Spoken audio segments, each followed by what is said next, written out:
İran Amerika Birləşmiş Ştatları prezidenti Donald Trump'ın məktubuna cavab göndərdi. Bu barədə İranın Xarici İşlər Naziri Abbas Araqçı müsahibəsində deyib. Nazir bildirib ki, İranın ABŞ-yə rəsmi cavabı Oman vasitəsilə lazımi qaydada göndərdib. Həmçinin nazir vurğulayıb ki, bu rəsmi cavab məktubunda mövcud vəziyyətlə bağlı rəsmi Tehranın mövqeyi tam şəkildə izah edilib və qarşı tərəfə məlumat verilib.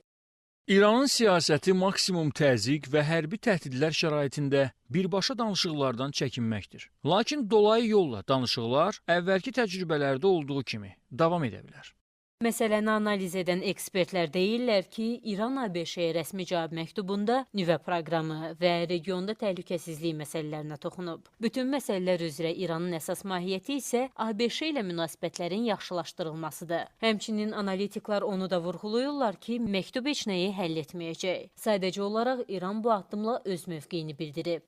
İranın cavabı düşünürəm ki, məhz İranın bugünkü ABŞ-la istiqamətləndirilmiş siyasət məhz məsələlərin daha da yumuşalmasına və düşünürəm ki, İranın cavab məktubunda məhz bu məqamlarla bağlı İranın mövqeyi bildirilib, ABŞ-la münasibətlərin daha yaxşı olmasına fikir söyləməsini istisna etmir.